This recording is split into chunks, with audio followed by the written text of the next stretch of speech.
പ്രിയപ്പെട്ട മുഅ്മിനീങ്ങളെ, നമ്മുടെയൊക്കെ വീടുകൾ അത് സ്വർഗ്ഗതുല്യമാവാൻ ഞാനും നിങ്ങളും ആഗ്രഹിക്കുന്നവരാണ്. വീട് എപ്പോഴും സന്തോഷമുള്ള വീടായി മാറണം. അതിന് ചില കാര്യങ്ങളൊക്കെ ശ്രദ്ധിക്കേണ്ടതുണ്ട്.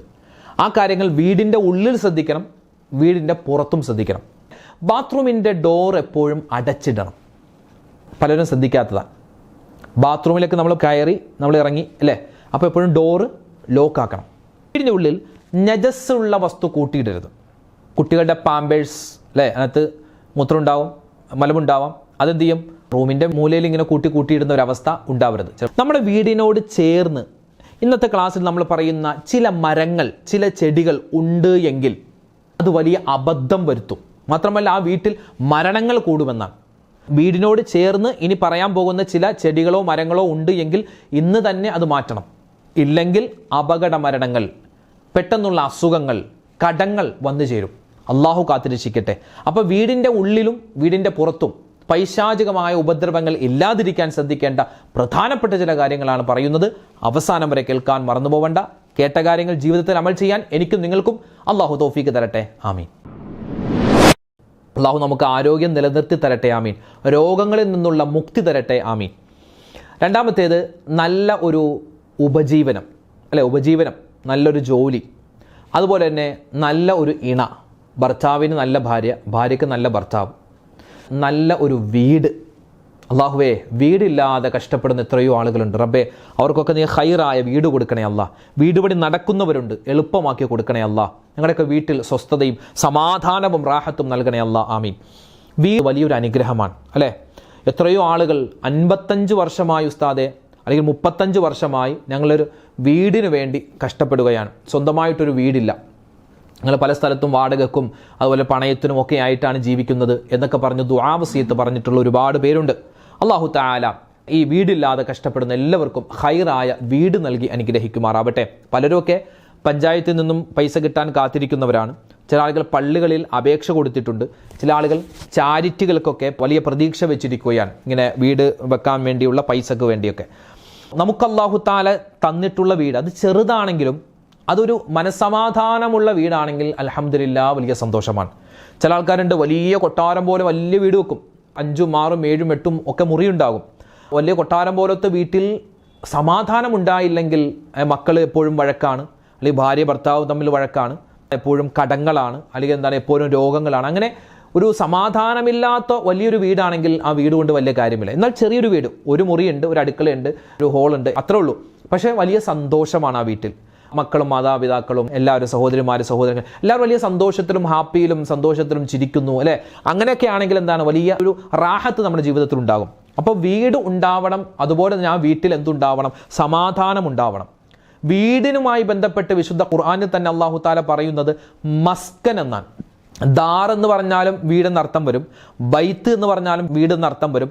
എന്നാൽ അല്ലാഹു തആല ഖുർആനിൽ പല സ്ഥലത്തും മസ്കൻ എന്നാണ് പ്രയോഗിച്ചത്. മസ്കൻ എന്ന് പറഞ്ഞാൽ എന്താണ്? ഒരു ആശാകേന്ദ്രമാണ്. വീടെന്ന് പറഞ്ഞാൽ ഒരു മനുഷ്യൻ്റെ ആശാകേന്ദ്രമാണ്, സുരക്ഷാ സംവിധാനമാണ്. അല്ലാഹു തആല അങ്ങനെ നല്ലൊരു സമാധാനമുള്ള അന്തരീക്ഷമുള്ള നല്ലൊരു വീടാക്കി നമ്മുടെ വീടുകളെ അല്ലാഹു തആല മാറ്റട്ടെ. ആമീൻ യാ റബ്ബൽ ആലമീൻ. ഒരു ദിവസം ഒരു സ്വഹാബി നബി സല്ലല്ലാഹു അലൈഹി വസല്ലമ തങ്ങളുടെ അടുക്കലേക്ക് വന്നു. അടുക്കൽ വന്നിട്ട് പറഞ്ഞു, നബിയെ, ഞങ്ങളൊരു വലിയൊരു കുടുംബമാണ്. എൻ്റെ ഉമ്മയുടെ ഉമ്മ, അതുപോലെ തന്നെ എൻ്റെ ഭാര്യ, എൻ്റെ മക്കൾ, എൻ്റെ സഹോദരൻ എല്ലാവരും കൂടി ഒന്നിച്ചാണ് ഞങ്ങൾ താമസിക്കുന്നത്. അപ്പോൾ ഞങ്ങൾ എന്ത് ചെയ്യുന്നു? എല്ലാവർക്കും കൂടി ഞങ്ങൾക്ക് ആ വീട്ടിൽ താമസിക്കാൻ പറ്റാത്തത് കൊണ്ട് ഞങ്ങളൊരു വിശാലമായ വീട്ടിലേക്ക് ഞങ്ങൾ മാറി. വിശാലമായ വീട്ടിലേക്ക് താമസം മാറിയത് മുതൽ ഞങ്ങളിൽ പലർക്കും പല അസുഖങ്ങളാണ്, പല പ്രയാസങ്ങളാണ്, സങ്കടങ്ങളാണ്, സാമ്പത്തികമായ ബുദ്ധിമുട്ടാണ്. അപ്പോഴാണ് റസൂലുള്ളാഹി തങ്ങൾ പറഞ്ഞു കൊടുക്കുന്നത്, എങ്കിൽ ആ വീട്ടിൽ നിന്നും ഉടൻ തന്നെ നീ മാറി താമസിക്കണം.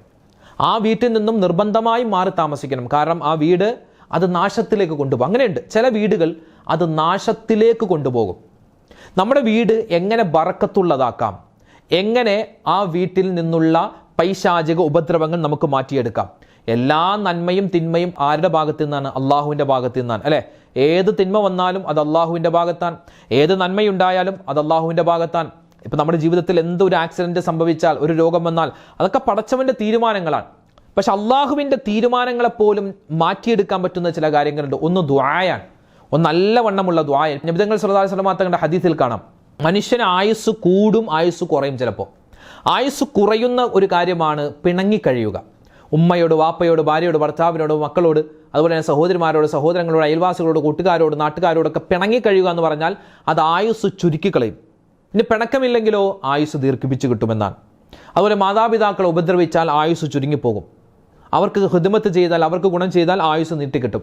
അള്ളാഹുവിൻ്റെ ആ ഒരു തീരുമാനത്തെ പോലും അങ്ങോട്ടും ഇങ്ങോട്ടും മാറ്റാൻ പറ്റുന്ന ചില കാര്യങ്ങളാണ് ഈ പറയുന്ന കാര്യങ്ങൾ. അപ്പോൾ നമ്മുടെ വീട്ടിലുള്ള ഏത് ഉപദ്രവമാവട്ടെ അത് നമുക്ക് ദുആയിലൂടെ നീക്കാം. നമ്മൾ ചില കാര്യങ്ങൾ ശ്രദ്ധിച്ചാൽ നമ്മുടെ വീട് ഐശ്വര്യപൂർണ്ണമാവും. നമ്മൾ ചില കാര്യങ്ങൾ സൂക്ഷിച്ചില്ല എങ്കിൽ ആ വീട്ടിൽ നിന്നും എന്തായാലും നമ്മൾ മാറി താമസിക്കേണ്ട ഒരു അവസ്ഥ വരും. അള്ളാഹു കാത്തുരക്ഷിക്കട്ടെ, ആമീൻ. നമ്മുടെ വീട്ടിൽ പൈശാചികമായ ഉപദ്രവം ഉണ്ട് എങ്കിൽ നമ്മൾ എന്താ ചെയ്യേണ്ടത്? ആ പിശാചിനെ ഓടിക്കലാണ്. പിശാചിനെ ഓടിക്കാനുള്ള വഴിയാണ് നമ്മൾ ചെയ്യേണ്ടത്. അതിന് നമ്മുടെ വീടിൻ്റെ ഉള്ളിലും വീടിൻ്റെ പുറത്തും ചില കാര്യങ്ങൾ ശ്രദ്ധിക്കണം. വീടിൻ്റെ ഉള്ളിൽ ചില കാര്യങ്ങൾ ശ്രദ്ധിച്ചാൽ പിശാചിനെ ഓടിക്കാൻ പറ്റും. വീടിൻ്റെ പുറത്ത് ചില കാര്യങ്ങൾ ശ്രദ്ധിച്ചാൽ അവിടെയും നമുക്ക് പൈശാചിക ഉപദ്രവത്തിൽ നിന്നുള്ള കാവൽ കിട്ടും. അങ്ങനെ വീട് സ്വസ്ഥതയും സമാധാനവും ഉണ്ടാകും.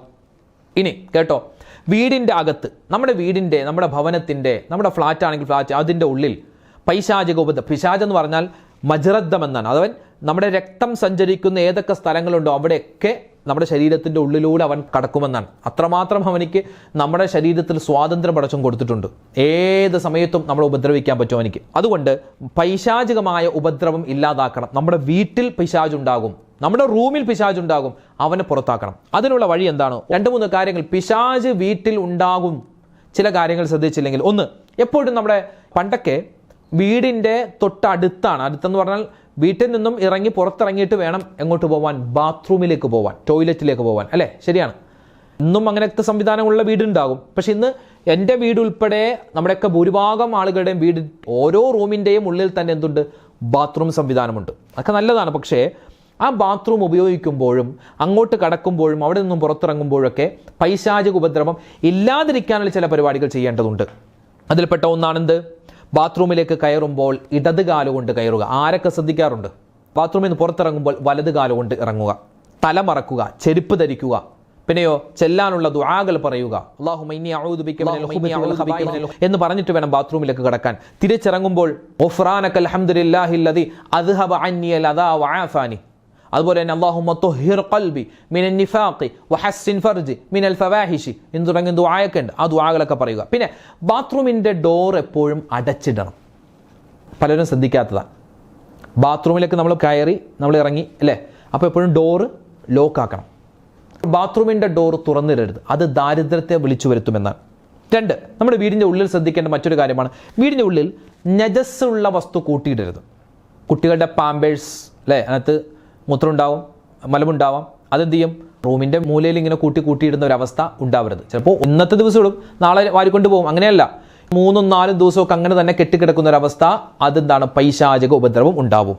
മാത്രമല്ല, നമ്മുടെ വീട്ടിൻ്റെ ഉള്ളിൽ ദുർഗന്ധം സ്ഥിരമായി നിൽക്കുന്ന ഒരവസ്ഥ ഉണ്ടാവരുത്. പ്രത്യേകിച്ച് നമ്മുടെ വാഷ് ബേസൻ, അതുപോലെ തന്നെ നമ്മുടെ സിങ്ക്, അതുപോലെ തന്നെ നമ്മുടെ അടിച്ചുവാരി കൂട്ടിയിടുന്ന ചില സ്ഥലങ്ങളൊക്കെ ഉണ്ടാവും. അവിടെയൊക്കെ നമ്മുടെ ബെഡ്റൂമിലോ അടുക്കളയിലോ കിച്ചണിലോ നമ്മുടെ വർക്ക് ഏരിയയിലോ ഒക്കെ വീടിൻ്റെ ഉള്ളിൽ ദുർഗന്ധം ഉണ്ടാകുന്ന ഒരു അവസ്ഥ ഉണ്ടാവരുത്. എന്തെങ്കിലുമൊക്കെ നജസ്സോ എന്തെങ്കിലുമൊക്കെ പറ്റിയാൽ ഉടൻ തന്നെ അത് കഴുകി ശുദ്ധിയാക്കണം.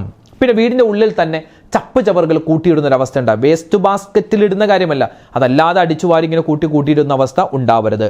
പിന്നെയോ, നമ്മുടെ വീടിൻ്റെ ഉള്ളിൽ ഒഴിഞ്ഞ മുറികളായിട്ട് ഉണ്ടാവാൻ പാടില്ല. അത് എപ്പോഴും ഒരു നമ്മൾ അങ്ങോട്ടും ഇങ്ങോട്ടും കയറി ഇറങ്ങുന്ന ഒരാൾ അനക്കമുള്ള റൂമുകളായി നമ്മുടെ വീടിൻ്റെ റൂമുകളെല്ലാം മാറണം. അങ്ങനെയാണ്. ഒരു 3 ദിവസത്തേക്കാൾ കൂടുതൽ ഒരാളൊരു റൂമിലേക്ക് പ്രവേശിച്ചില്ലെങ്കിൽ അവിടെ പൈശാചിക സാന്നിധ്യം ഉണ്ടാകുമെന്ന് അള്ളാഹു കാത്തുരക്ഷിക്കട്ടെ, ആമീൻ. 5, നമ്മുടെ വീടിൻ്റെ ഉള്ളിൽ രൂപങ്ങൾ, കോലങ്ങൾ ഭംഗിക്ക് വേണ്ടി വെക്കാൻ പാടില്ല. ഇപ്പോൾ നമ്മുടെ മക്കൾ കളിക്കുന്ന പാവകളും അതുപോലെ ഡോളുകൾ ഒക്കെ ഉണ്ടാകും. അതല്ല പറഞ്ഞത്. അല്ലാതെ നമ്മുടെ ഷോക്കേസിൽ ഒരു ആനയുടെ രൂപം, കാറ്, ബൈക്ക് കൊണ്ടുപോയി വെക്കുന്നതല്ല. ജീവനുള്ള മൃഗങ്ങൾ അല്ലെങ്കിൽ പക്ഷികൾ, അവയുടെ രൂപം, അവയുടെ കോലം അതിങ്ങനെ കൊണ്ടുപോയി വെക്കുന്ന ഒരു അവസ്ഥ നമ്മുടെ ഷോക്കേസിൽ ഉണ്ട്. പല വീട്ടിലും അതുണ്ടാവാൻ പാടില്ല. അതെടുത്ത് മാറ്റുക. അത് നമ്മുടെ കുട്ടികൾ കളിക്കാൻ കൊടുക്കുക, കളിപ്പാട്ടമായിട്ട് ഉപയോഗിക്കാം. ഇതൊരു രസത്തിന് വേണ്ടി ഇങ്ങനെ കൊറ്റിയെ നിർത്തിയിരിക്കുന്നു, ഒരു കൊക്കിന് വെച്ചു, അല്ലെന്താണ് ഒരു പുലി, ഒരു സിംഹം, ആന, കടുവ, പുലി അങ്ങനെയൊക്കെ വെച്ചിരിക്കുന്ന ഒരു അവസ്ഥ ഉണ്ടാവരുത്. പിന്നെയോ 6-മത്തേത്, ഹറാമ് ചെയ്യുന്ന വീട്, കള്ളു കുടിക്കുന്ന വീട്, കഞ്ചാവ് അടിക്കുന്ന വീട്, മോശത്തരം ചെയ്യുന്ന വീട്, ആ വീട്ടിൽ ബർക്കത്തില്ല. 7, നിസ്കാരത്തെ നിസ്സാരമാക്കും, അതായത് ഇബാദത്തുകളെ നിസ്സാരമാക്കുന്ന വീട്, ആ വീട്ടിൽ പൈശാചികമായ ഉപദ്രവം ഉണ്ടാകും. നിർബന്ധമായും നിങ്ങൾ സൂക്ഷിക്കണേ. ഇനി ഇത് വീടിൻ്റെ ഉള്ളിൽ ശ്രദ്ധിക്കേണ്ട കാര്യമാണെങ്കിൽ വീടിൻ്റെ പുറത്ത് ചില കാര്യങ്ങൾ ശ്രദ്ധിക്കണം. അതിൽപ്പെട്ട ഒന്നാണ് നമ്മുടെ ഗേറ്റിൻ്റെ മുകളിൽ മതിൽ, അതിൻ്റെ ഗേറ്റ് ഉണ്ടല്ലോ, ആ ഗേറ്റിന് 2 തൂണുണ്ടാകും. ചില വീടുകളിൽ, മുസ്ലിമീങ്ങളുടെ കുറവാണ്, ഇനി അഥവാ ഉണ്ടെങ്കിൽ ആ ഗേറ്റിൻ്റെ മുകളിൽ ഒരു 2 സിംഹം ഇങ്ങനെ നിൽക്കുന്നു, വേണ്ട. 2 പുലി ഇങ്ങനെ നിൽക്കുന്നു, അത് വേണ്ട. ഗേറ്റ് കടന്ന് ഇങ്ങോട്ട് വരുമ്പോൾ ചെറിയൊരു കോട്ടിയാട് പോലെ വെച്ചിട്ടുണ്ടാകും, അല്ലെങ്കിൽ എന്താണ് ഒരു ഗാർഡൻ, ആ ഗാർഡനിൽ 2 കൊക്ക് ഇങ്ങനെ ഇരിക്കുന്നു, 2 കൊറ്റി നിൽക്കുന്നു, അല്ലെങ്കിൽ ഒരു മാൻ നിൽക്കുന്നു, അല്ലെങ്കിൽ ഒരു ആന നിൽക്കുന്നു, ജിറാഫ് നിൽക്കുന്നു, അത് പാടില്ല, അത് വേണ്ട, അതെടുത്ത് മാറ്റിയേക്കാം. പിന്നെ അത് ശ്രദ്ധിക്കുമ്പോൾ തന്നെ മറ്റൊരു കാര്യം, നമ്മുടെ വീടിൻ്റെ പരിസരത്ത് ഇപ്പോൾ ട്രെൻഡിങ് ആണ്, ഇപ്പോൾ ഞാനും ഒക്കെ ആഗ്രഹിക്കുന്നതാണ്, നമ്മുടെ വീട് പണി കഴിയുമ്പോൾ ഇൻഷാ അല്ലാ വീടിൻ്റെ ചുറ്റുഭാഗം നല്ല ചെടികൾ വെച്ച് പിടിപ്പിക്കണം. അതൊക്കെ ആണുങ്ങൾക്കും ഇഷ്ടമാണ്, പ്രത്യേകിച്ച് സ്ത്രീകൾക്കും ഇഷ്ടമാണ്. ചില വീടുകളൊക്കെ ചെന്നാൽ അടുക്കളയിൽ ചെറിയൊരു പ്ലാൻ പാത്രത്തിൽ വെള്ളം ഉണ്ടാവും, അതിനകത്ത് ചെറിയൊരു പ്ലാൻ വെച്ചിട്ടുണ്ടാകും, ഒരു ചെറിയ ചെടികളൊക്കെ. അതൊക്കെ വലിയൊരു സന്തോഷം, ഒരു